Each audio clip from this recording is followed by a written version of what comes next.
And we're back again with Brooke and myself Sunday morning at 11:30, talking about this week emotions and your balancing your health with Feng Shui, based upon a book by Dr. SantoPietro, Feng Shui and Health. And Brooke, why don't you just lead us off today with some continuing discussion of controlling your emotions, balancing your emotions. Sure. So we are just finishing up with the emotional aspects. I touched on a few of them. I'm sorry, I had the page and then I closed it.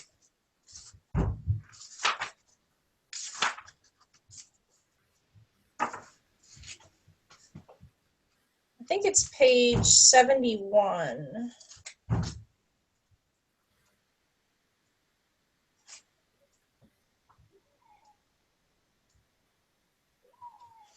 So we were talking about, there we go, despair. I touched a little bit on.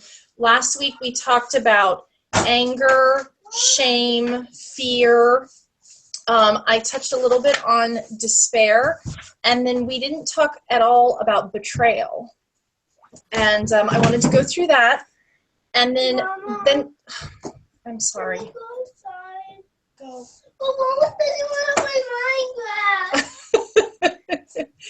Hold on one second. I'm so sorry. Okay. Yeah, we were talking about the emotions last week, and interesting. This morning I was looking at some videos on empathy, and I mentioned the idea of fear, and the other side of that might be respect. So generally, we tend to fear things that are different, or people that are different from us, instead of what might be more proper as respect. And so it's kind of interesting observation about fear, especially in late days. These last weeks anyway. Okay, are you? Yes. I'm sorry. Sometimes my kids just won't give me that 30 minutes alone. Yeah. All right. So yes, we were talking about betrayal. And it says, betrayal is a very important feeling to acknowledge and process when you are ill. Often this is a harder feeling to face than to have, because in processing it, you have to look at the ways that you have been weakened by a situation or person and made vulnerable. If you are ill, it's very important to your healing process that you begin to look at the ways that you feel and have felt betrayed. Sickness was something that was supposed to happen to other people, other families, and others' lives. Reality can turn your world upside down as you start realizing that you have been betrayed by your own wisdom, your own intuition, the Feng Shui process, body, prayers, and God. Illness has a way of sneaking up and pulling the rug out from under you as you begin that long journey through shock and betrayal, trying to figure out what went wrong and why this happened to you. And I mean, I don't know if I have to say how critical that is. I don't know if I've ever met a person that hasn't had that happen to them, where the rug's just been pulled out from under them. Everything they've ever questioned, everything they ever thought their reality had created hadn't been just washed away. And I think that the counter of that is forgiveness, which is such a hard concept for us Westerners. Yeah, I was. Did I pick up in there that betrayal is not only being betrayed by others, which is typically how we think of that, but also we can betray our own sense of self and self-worth. That's one of the things I love. That it says that she even talks about being betrayed by Feng Shui. I completely agree. And I went through such a traumatic time last year, and You would have thought that I would have had to forgive so many outside circumstances, but my first step in healing was forgiving myself and forgiving just my doubt and forgiving, God and all my faith. And that's forgiving yourself, actually, if you're forgiving your faith. Yeah, right. So there's yeah, and that would seem to be something we don't ordinarily think about.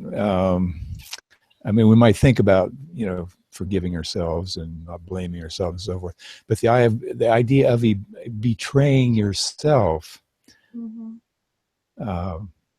Yeah, it's an interesting way of. We normally want to blame other people, basically. So, Yes. instead of yeah, it's one thing to say, "Oh, I was betrayed by my friend," but it's probably more likely you betrayed yourself in your negative thinking, perhaps, or thinking in a weird, strange way, as opposed to more balanced or something.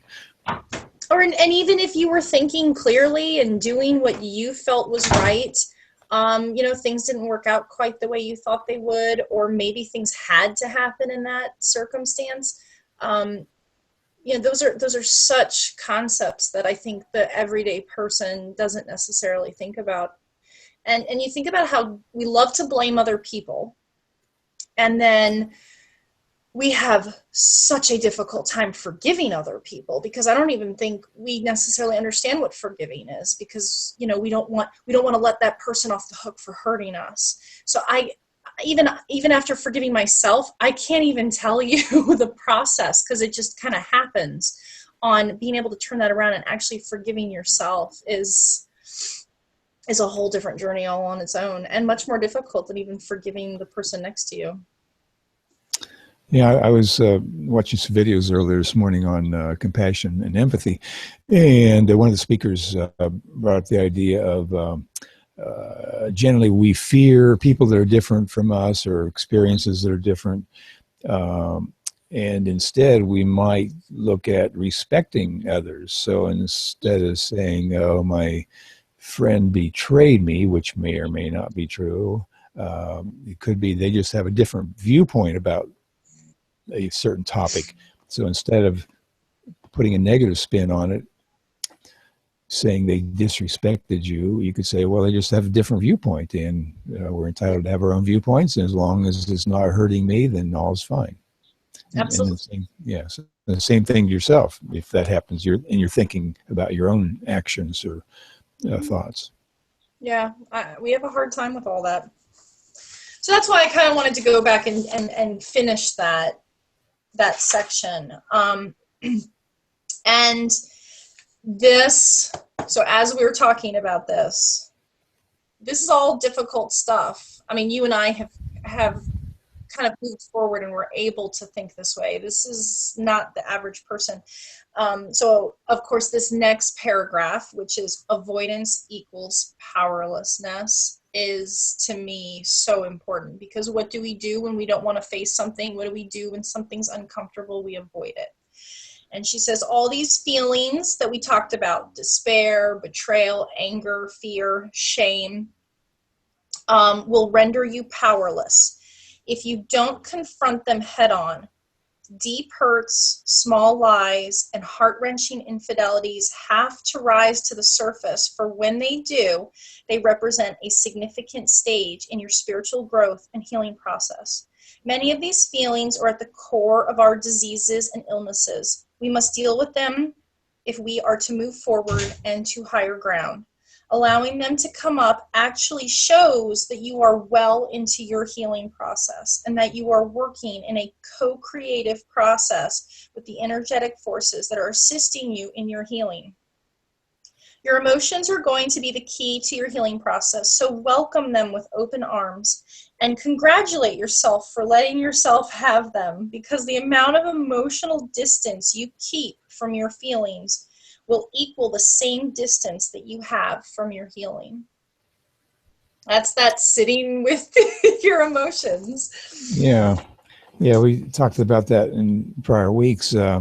When I think about your term of sitting with emotions, I tend to like to pay attention to my bodily feelings. Like my stomach might be upset, or I feel tense in my shoulders, or I have a headache, something like that. Do you have a different way of personally looking at your sitting with emotions? Okay, so definitely, I mean, and especially since you teach Tai Chi, I can Tai see Chi, yeah. how you body, and I think you should. Yes, so you've got the first thing. The second is, so sitting with your feelings is saying, I'm angry right now. Allowing yourself to be angry, trying to focus on what is making you angry. Um, and I think the most important thing that I just learned probably only 2 weeks ago, maybe 3 weeks ago, was the concept of sitting with your emotions is acknowledging them and not reacting to them.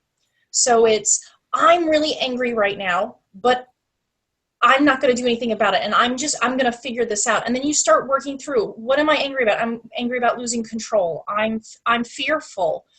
This person made me feel weak, or I feel some shame because of something that happened. I'm just coming up with examples.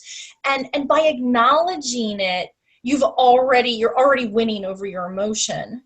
By not reacting on it, you're already winning on them, and you're accepting them, because as much as we fight to say, you know, we're not allowed to be angry, we're not allowed to be upset, we're not allowed to feel betrayed, we are. I mean, we can't get rid of those emotions. So understanding them, processing them, figuring out what you want to do from that standpoint, you've already deflated. It's true. It is so true. The hard part is just not reacting to it. That moment. Yeah, it sounds like too. There's a sense of slowing down, which is always a good rule of thumb. When you're having some deep emotions or emotions that may affect you into a reaction inappropriately, if you slow things down, then things might not be so out of balance. So you recognize you're angry or whatever. That thought process, the mind process, is actually slowing you down instead of striking out or reacting immediately to some situation. Yeah, and it also goes for the other emotions. Like you and I are talking about, you know, all the more lower, like as what the Chinese would say, the earthly emotions. But I mean, it goes for being happy, excited. Everyone has always said I'm such an emotional person. I show so much of my emotion. It's the same as when you're super excited, or, you know, maybe you get a little too like boisterous about a certain feeling you have, and maybe you react.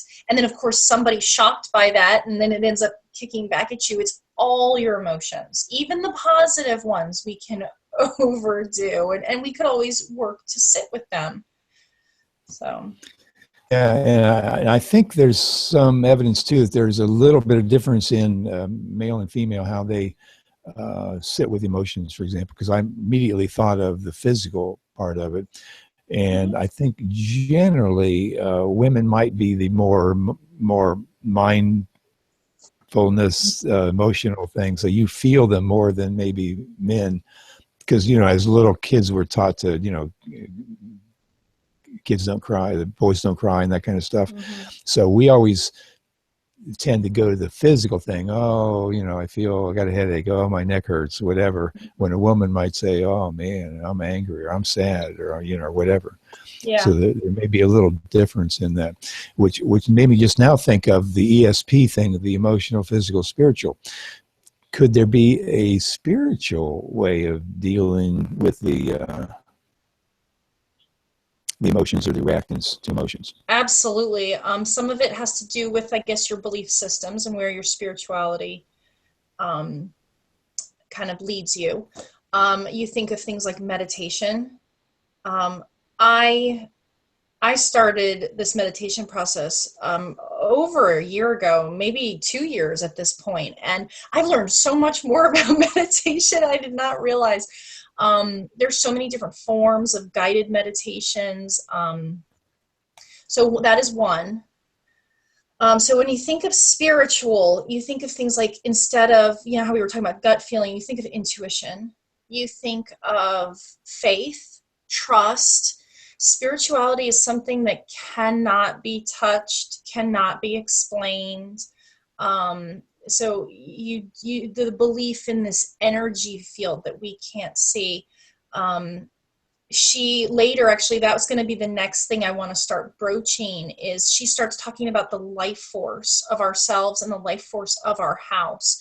So again, being able to pause and looking around you, seeing what's going on around you, seeing where in your surroundings might be triggering these types of emotions or physical problems that you have. And that is actually that tap into the spiritual side. Feng Shui is so spiritual, which is why I think some people kind of poo-poo it, because they're like, oh, whatever. They're like, oh, my teeth are hurting. It has nothing to do with my creativity. That's, my teeth are just hurting because I don't brush them or something. But it is there, whether, you want to accept it or not. So does that answer your question?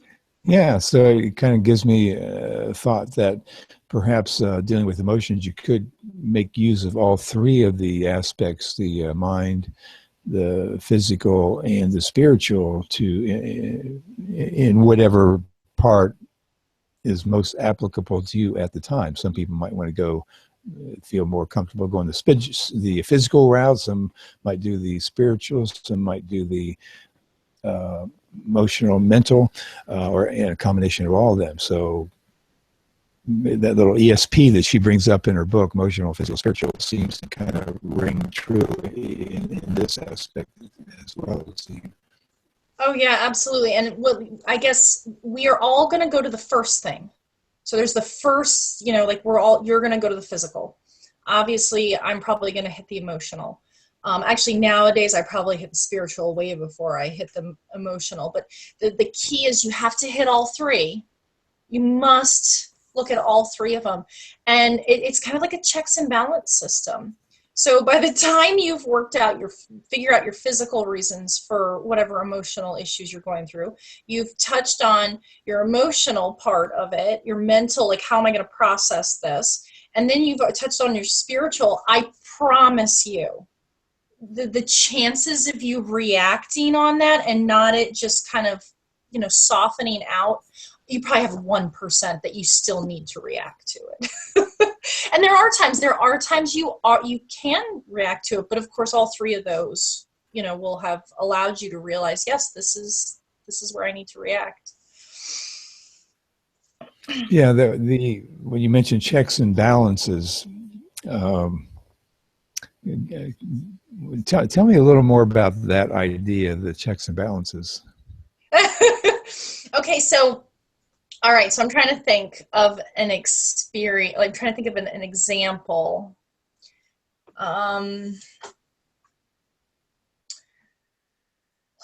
So you have a really, really rough day. You wake up, everything's kind of off kilter. You missed your alarm clock. You go to work. Everything's in disarray. It's that quintessential, are you going to make or break your day? You're already in a bad mood. So either at this point, so physically you don't feel good because you didn't get your morning to, physically kind of wake up, get your coffee, get dressed in the way you wanted. So your heart's beating real fast and you're really tense and you're frantic. So then so you recognize that part and you're like, okay, you have a choice to go through the day either the same way you started, or now mentally you're going to break it down.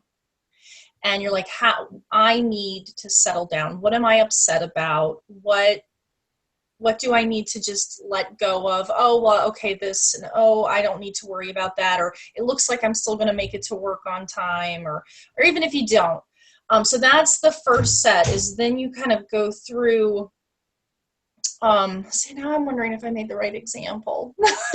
Well, anyway, so you go through that ego part of yourself and you work out your emotional situation. And then once you've you've kind of settled down, then you move to your spiritual aspect. You know, maybe this taught me something about myself. Maybe I was late, and that cop I just drove by that pulled somebody over, I missed it and he didn't pull me over because I was late. And, you know, you pull yourself back and you look at the broader picture, and suddenly you look up in the sky as the sun's shining so perfectly through the trees, and you start taking some breathing, and you're like, I got this, I can do this, you know, and you let go. One of the biggest things with spirituality, especially maybe like Christians or more God focused, is they talk about giving it to God, letting it go. You know, the grace of God, I hand you my problems. And by the time you've gotten to work, you're as cool as a cucumber and you're ready to face your day. Even if you are late, if you're 10 minutes late and your boss is like, you're late, you're cool. You give it to God. And you're like, I'm so sorry. Yes, I did. What can I do to make up for this? And instead of being in this whirl and possibly yelling at your boss, which we all do when we are upset, you're just like, yep, I was late. What can I do to fix this? Let's get moving. And suddenly you've turned your entire day around. Would that be a good example? Yeah, that's a good explanation. Yeah, it's again, it reminds me, like slowing down, checking what the reality of the situation is. You know that, you know, why are you angry? Is it my fault? Somebody else's fault? No one's fault. Do I really need to be this angry? You know, so you're just checking what the reality of the situation is. Mm-hmm. Yeah, okay, very good. Any more on that, or do you want to go on to the next subject? We can go on. Okay, so now I feel like we've really touched on all the emotion. Now, of course, we're talking about Feng Shui, and so Feng Shui talks about how to counteract some of these energies. And we talk about clearing away old stagnant energy and if anyone's a science person or mathematician, you realize that energy doesn't disappear. You can't not create energy. Energy is always there. So the point is to redirect it. To move it into a different direction instead of it processing in the same way.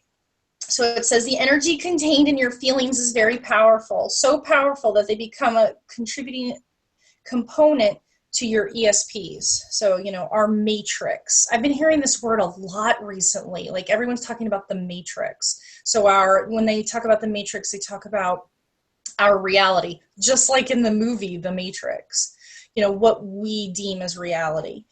When you start releasing their intensity, you realize their power over you and over your body. As you purge them, you also discharge them from your body to be absorbed back into the environment in which you live and work. These hard-to-purge emotions now exist in your environment, only to be reabsorbed back into your body and your emotional energy field. During times of illness, crisis, or healing, it's important to keep your body and the environment as clear as possible so that spirit and life force can come through. This healing and body clearing, they do different things. They do scent cures, attempts to adjust your internal chi and external chi of your home through the sense of smell and through your skin, which, by the way, is the largest organ in our body. She does essential oils in the back of this book. Fabulous. And I actually started doing essential oils way before I got this book. One of the first scents she talks about is orange. And if you don't have essential oils, buy an orange. I mean, I think you can get one for like 50 cents. And it talks about taking the orange peels, putting it in some warm water and letting that smell come up. And the essential oil of orange, you could do grapefruit, any kind of citrus has been known to like uplift you, kind of make you feel a little better. It's just supposed to be a very clearing scent. So I do a lot of orange in my house. She also talks about taking a bath and putting orange peels in the bath with you, and imagining, all of that orange just coming in and just bringing positive energy into you. And I highly recommend it, even for men. I know some men that take baths. I know it's not normal. Or maybe have some orange in the shower with you. And what was the procedure for preparing the orange peel? Was there something special you did, or just put either? You could just orange. If you think about how powerful citrus smells, I mean, just by cracking open an orange, it's this overwhelming feeling and smell. So yeah, just open up the orange peels. She has you putting it in a little bit of warm water. She actually goes into great depth because you're supposed to do 9 small pieces or circles of the orange peel, if you really want to get into the details, because 9 is a sacred number in the Chinese. So what does she say? First, purchase a fresh orange while sitting in a peaceful, quiet spot in your home with or without a knife. Peel the orange into 9 small round sections. Think about the energy that you would like to clear out of your home, or all the things with which you would like to be released. Then place the orange peels in a small bowl of water, and starting at the front door of your home, walk through each room of the house, sprinkling water with your hand. And then she has different mudras in the back that you should say to kind of help push out this negative energy. And then, so you do the mudra the way she explains it in the back of the book. And then to apply the 3 secrets reinforcement blessings. And there are blessings also in the back of the book that she specifically goes over. And then she goes, make sure to visualize positive and uplifting chi meandering through your house, clearing your negative emotions or stagnant energies. And my biggest advice is, even if you don't have this book, you can still do this without the mudras or without the blessings. Just walk around your house and change the way you look at it. Change what you're thinking. I want to get rid of this. I want to get rid of that. Today I want, to cleanse all this out. And then again with the shower or the bath too. Yeah. Okay. Very good. Yeah. Again, in my mind, it's kind of like a slowing down process too, as well as cleaning your closet, kind of an idea. Organize and get everything a little better balanced. Yeah, so good advice. See, I'll have to try that orange thing, because obviously down here in Florida we have lots of oranges, and I think this is the season now that they start ripening up. So you can sometimes go down the country road and there'll be some oranges laying under the trees that you can pick up. Very good. Okay, why don't we stop here today, and we'll continue. Oh, go ahead. Just one other cure I wanted to talk about, and that is salt. Okay. And don't knock the scents. Don't knock all the scents in these cures. I mean, this is like Chinese medicine. These are natural things in our environment. The other thing is salt, for getting rid of yucky, negative energy. Same thing, you can walk around through your house with salt water or sprinkling salt around your door. Salt is one of the most purest things on this earth. Very little can touch it. It usually kills almost anything you put in contact with it. And again, same thing, taking a salt bath. I have done this regularly, where you take like a sea salt bath or an Epsom salts bath. It helps to relieve the tension in your muscles, so any of your physical issues you're having. Also, it will tell you, when you're sitting there in the salt bath, to not get out of the water until, while it's still in, to let the water drain while you are still in the bathtub, and just visualize all that negativity just draining with the salt washing away and killing all that is encompassing you, and then just let it all drain away. So that was the last one I wanted to talk about. Okay, yeah, and that's a good one too, because again, it's slowing down the process. It's a kind of a ritual, and Yep. rituals are always good. Mhm. Um, and slowing down things. Hopefully, you don't want to rush through a ritual, so you could be laying in the tub and say, "Hurry up, water! Hurry up, water!" But it happens. It does happen. I Yeah. can tell you, I've had bad days where I just need to do something and I don't have time to like walk through my house with an orange. And I have eaten so many oranges in the last 6 months. I cannot tell you just because I hope it'll make me feel better. Yeah. Okay. Anything else this morning, Brooke? Nope, that's it. All right, well, we'll stop here and look for you again next Sunday at 11:30 as we talk with Brooke and myself about balancing your life in the last few weeks with Feng Shui, and we'll carry on next week with some more remedies to our emotions and balancing our lives and world. Okay, we'll see you next time, Brooke.